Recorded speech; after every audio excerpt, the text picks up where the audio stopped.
The musicians, all male, enter the stage first and assemble their instruments out of suitcases. They then all place their watchman costumes on, ready to watch the story. The watchman remains behind the piano throughout the performance. In silence, the 5 storytellers enter with suitcases. The storytellers open their suitcases and get out a book entitled The Women Who Built Bristol.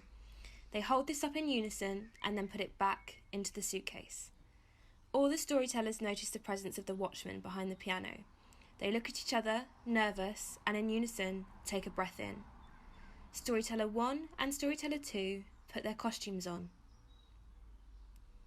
During the following prologue, Joan begins to dress herself, centre stage. She clearly dresses in men's clothes.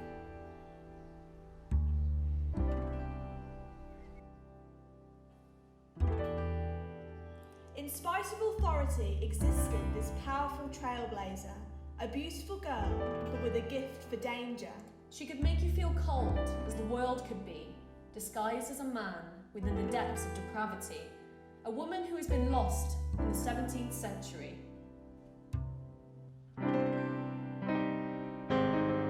The dishonourable and daring life of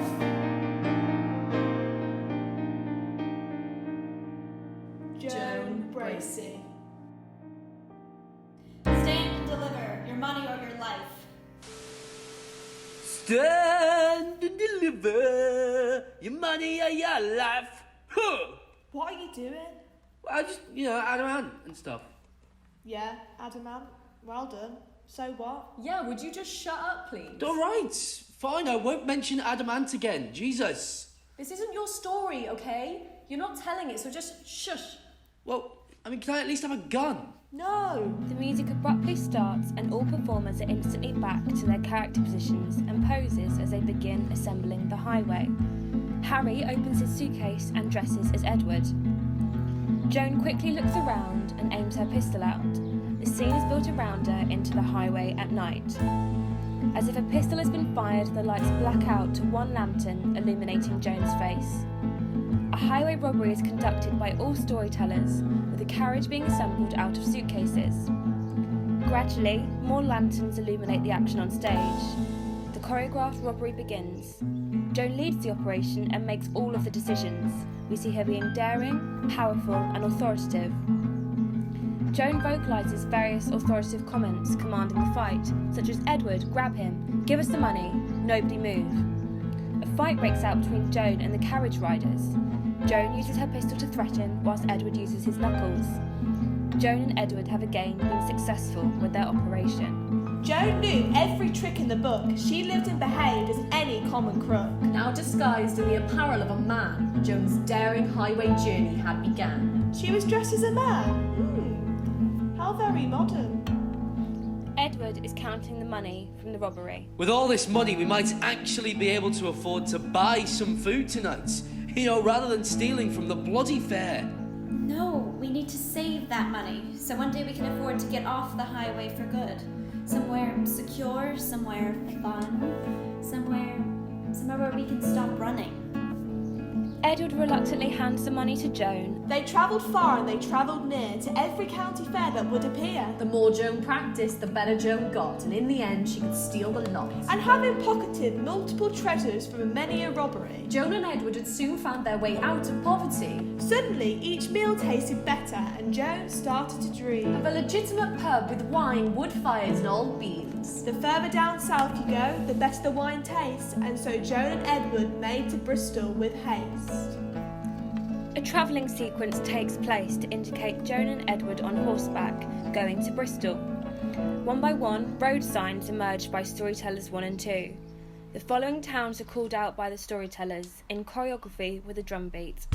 Lanterns, breathing, choreography.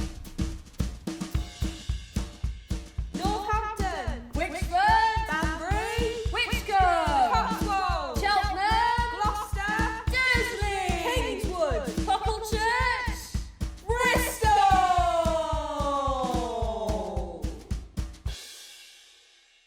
a town that became a city in the year of 1542. A city of pubs, of drinkers and song. Joan hoped this was where she could belong. Storytellers 1 and 2 move the piano to form the bar and assemble the tankards. Both storytellers lean on the bar and pour themselves a small drink. Even though she thought she'd be free of the highway, never hungry and full of sap, Joan always lived in fear that one day she'd just have to go back. Both storytellers shot the drink. Edward, this pub could be our chance. Security and a constant income. We can start afresh. We could be us again, together. The highway is my life. It's who I am. I live for this lifestyle and I'm nothing without it. This is our chance at a new life. No more poverty, no more death breathing down the back of our neck. And think about this. We'll need someone to control the aggressive drunks. Oh, I could do that. Show people we don't take any shit. In fact, we don't stand for it. Just like on the road. We do what we want. Exactly. Edward smiles and picks up Joan. They embrace and share a kiss and start making the pub on the stage. So she opened her pub, but not the kind you're thinking of. it didn't sell beer, it only sold wine. Storyteller 1 pouring a glass of wine for themselves. I bet you would have been drunk all the time. Adelaide nods. Joan was the manager. And the owner. Everyone knew she was the lady in charge. Joan is laughing with everyone while delivering their drinks. Yes, and Edward would always take that to heart. Edward is watching her, jealous of her attention. He takes a drink from one of the bottles. He'd always managed to do something wrong. Storyteller 1 passes Storyteller 2 a glass of wine and gets out some popcorn from a suitcase. I doubt she'll keep him for very long. Joan and Edward behind their bar, mid-conversation. The piano top replicates the bar. Joan is now dressed in women's clothes. Edward, I need to talk to you. Now. Hang on, I'm just finishing this order. You've been doing that order long enough. Now. Jesus, 1 minute. Joan finishes the order for Edward and takes the drinks over abrasively. Oh, I'm so sorry. I can't pour a drink as fast as you. You're annoyed for being slow. At least I'm slow where it counts. Edward laughs and high-fives a member in the bar while someone else wolf whistles. Do not talk about our private moments like that. And what have I told you about leaving money on the bar? Joan pockets the money. Now come and speak to me. Edward rolls his eyes and walks over to Joan. Yes, my love. What was so urgent you had to speak to me right now? Well, do you have some sort of problem with counting? Eh? Edward takes a drink from the bottle in front of Joan. Are you drunk again? Maybe I am. I asked you to do one job, Edward, and you managed to mess it up. The storytellers laugh, holding up one finger and mouthing one job to Edward. Clearly you're better with guns than numbers. What? Joan gestures to boxes stacked up behind the bar, stating red wine. Oh, the ordering. Why did you only buy red wine? Well, because the boys down at the dock, they said it's been extremely popular and they gave me a really good deal. The boys. Well, yeah, you know, the merchants at the docks. Cracking group of lads they are, actually. They even invited me on their boat. They're sailing to Spain next week. How cool is that?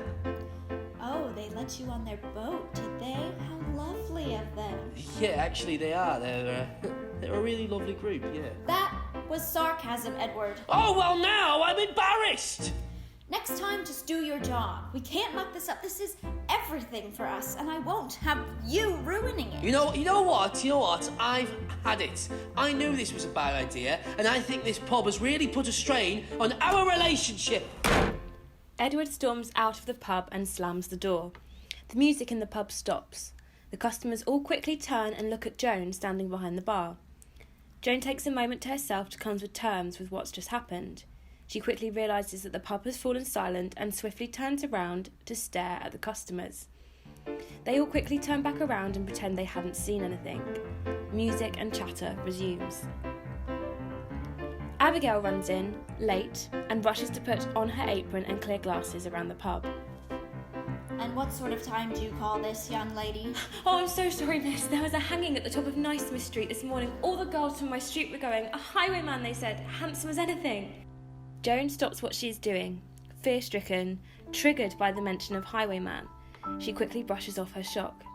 I'd never seen a real hanging before, miss. It was the most awful thing. I nearly fainted, but I got to see a real highwayman. Abigail steps closer to Joan. I've never been that close to a criminal before. For Christ's sake, girl, I don't employ you to gossip.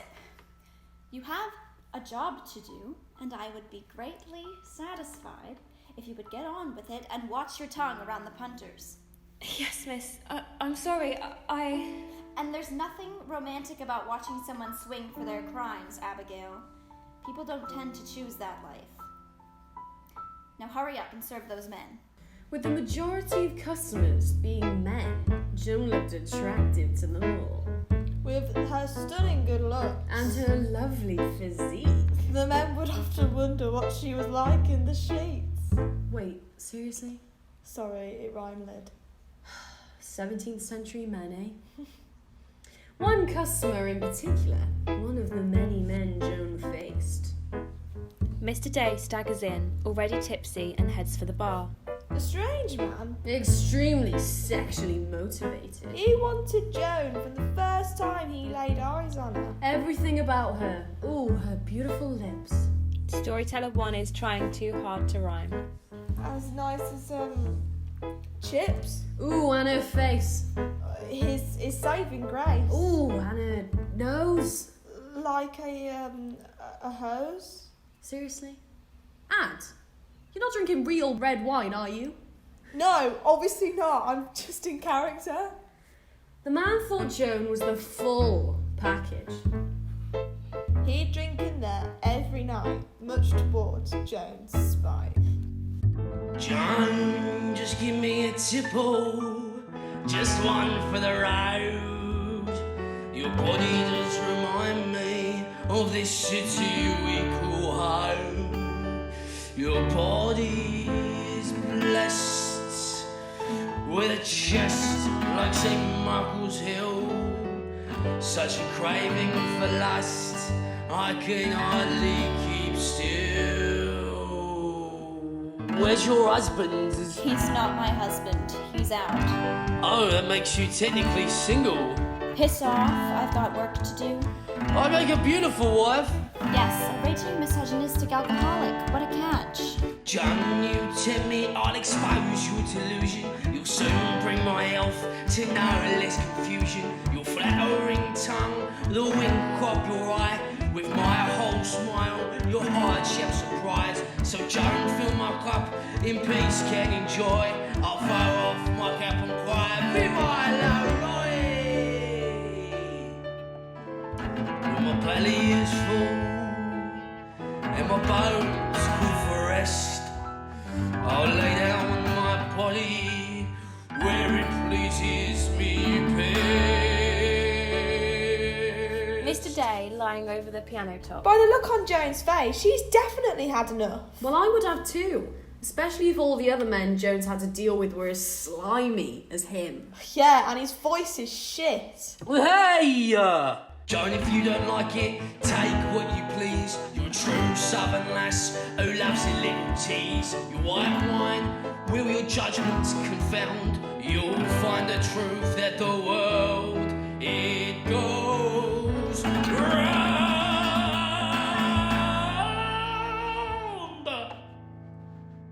Mr. Day falls off the piano.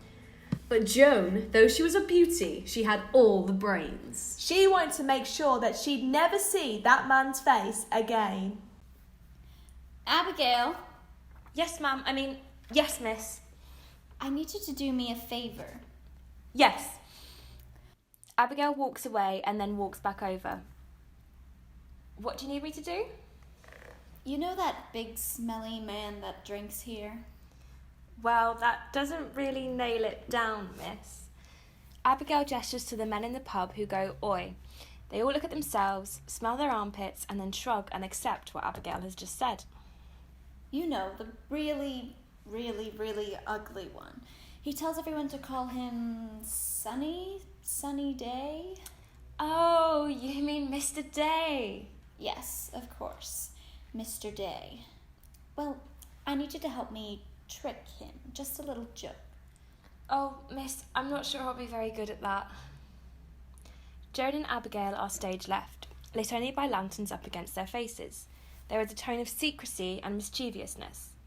On invite, the sound of a door closing is heard and Mr. Day enters, unlit, in a smock, to stage right in darkness. Within this space, he staggers around, feeling out in the dark. Of course you will be. You need to be more confident, Abigail. And I don't think he'll need much convincing. The trick will go as follows. Tonight I'm going to invite Mr. Day to my chambers through a letter. Time for some fun. Oh, no, not like that. Trust me, I will not be sleeping with him. Are you ready for the night of your life, Joanie?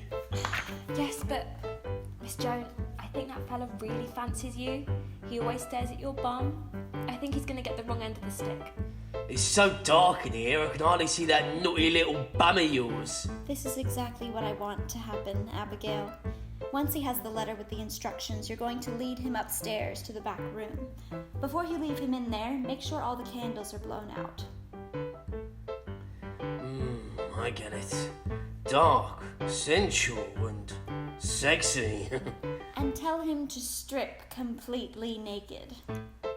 Joan, baby, I'm ready. Where are you? You won't believe how quickly I stripped. Oh, okay. You want to play hide and seek, do you? Well, I have to tell you I am brilliant at that game. Let's pretend you're a little pig and I'm the big bad wolf. But the back room isn't your bedroom. Exactly.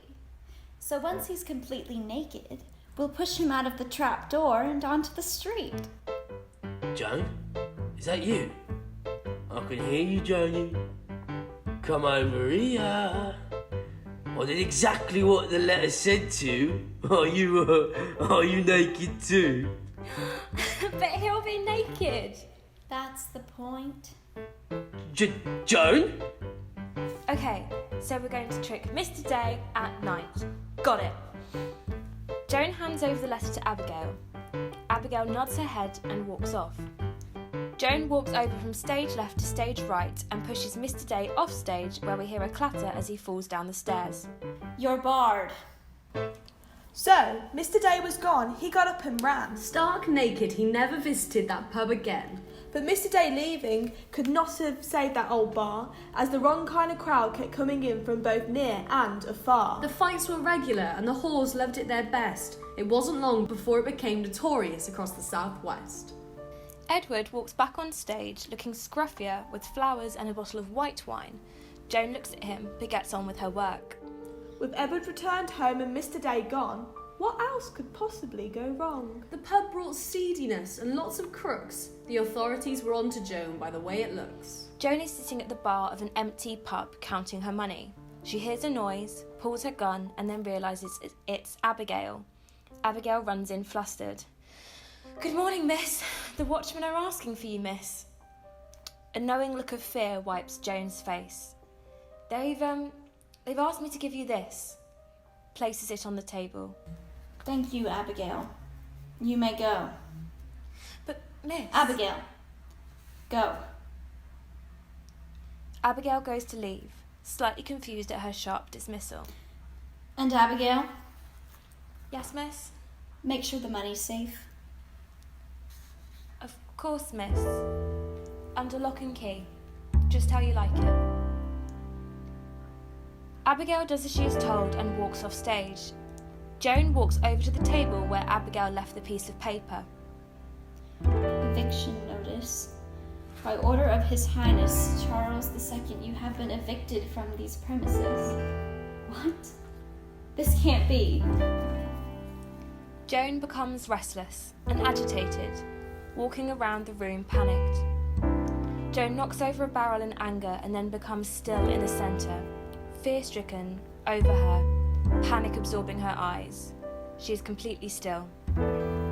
Abigail comes running in at the commotion. "Miss, is everything all right, miss? I heard a noise and..." Joan doesn't move for a moment. "Miss?" Joan flinches as if she's been startled. She turns to face Abigail. She doesn't move for a moment, just staring into each other's eyes, before Joan brings her head slowly back down. She had to leave, or she'll face an arrest. So it was back to the dark highway to get away from the southwest. Abigail slowly walks over to her and dresses in her male highway clothes, hat and handkerchief. She turns and begins walking slowly off stage. Joan stays still centre stage, and the following movement takes place during the music. All other storytellers start packing away the bar back into suitcases, and once they've done that, they begin to unpack the court set and position it in place.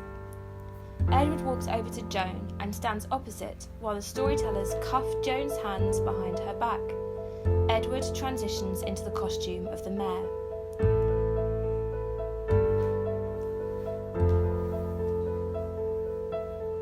The wind was a torrent of dark in the trees.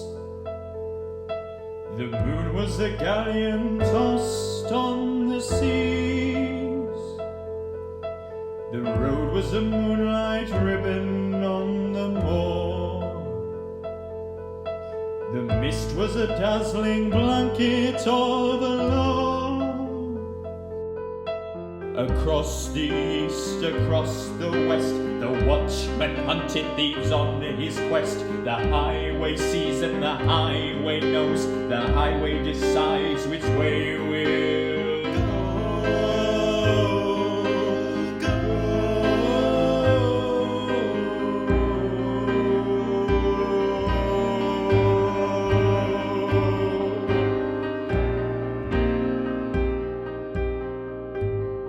Joan is still standing in the spotlight, hands bound, dishevelled, centre stage. She is forlorn and we expect her to speak. Storytellers enter talking. The highway sees and the highway knows. The highway always decides which way you go. It is not wisdom, but authority that makes a law. Thomas Hobbes. The mayor is consulting his report. Joan looks up, afraid but stoic. Joan Bracey. The mayor is a shadowy, backlit figure. The Mayor of Nottingham, a stern and blunt gentleman. Highway robbery. Arrested on the order of stealing Lord Thorncroft's carriage, 24th of April, Nottingham Forest. The highway was a cruel mistress and an even crueler employer.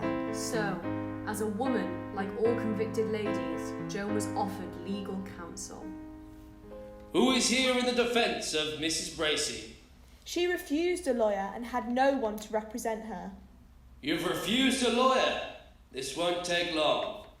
Watchman, let us part hear your evidence. The watchman finally steps out from behind the piano, moving slowly. All the storytellers' eyes follow him, moving away if he gets too close. It was a dark Tuesday night, sir. Misty. I just finished eating a meat and potato pie with my Keep wife to the matter in hand. Evidence, sir, attaining to the crime itself. It was around 9 o'clock at night, sir. The mist lingered as a drum of galloping hooves sent tremors through the forest. From canter to trot, Thorncroft's carriage travelling westbound juddered up. During the following song, we see Joan arrested by the watchman. She is in a male costume and her identity as a woman is discovered by the watchman. Overnight, the watchman stalked the leaves. Eagerly he waited to catch any thieves. For Tyburn hears as Tyburn calls, these thieves will someday fall.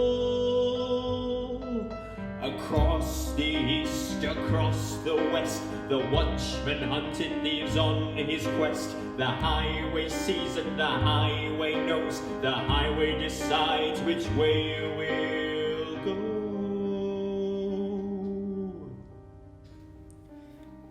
And what about her partner in crime? Before I could see with my jury eyes, her partner has escaped as I advance, sir. One I believe to be known widely as Edward Bracey, for I heard this very name shouted in desperation from this woman's lips. I do not currently know of this man's whereabouts. Joan wipes a tear from her eye, trying to hide it. You may stand down. Beggars will be thieves. You know the punishment for highway robbery is death by hanging? Joan Bracey, do you plead guilty or not guilty? Joan, don't demean the process of justice. You can't take a life away from someone who doesn't have one. Guilty. Joan Bracey stands motionless. The realisation of her death settles in. Every storyteller but Bella puts their costumes back in their suitcases, leaving Joan still dressed in her highway costume. One by one, the female storytellers undress Joan to her base costume. Her clothes are left on the stage to mirror how her body was left to warn other highway robbers of her crime. All characters leave the stage but storytellers 1 and 2. Her body left in the street to warn other criminals, and her crimes eventually forgotten to history.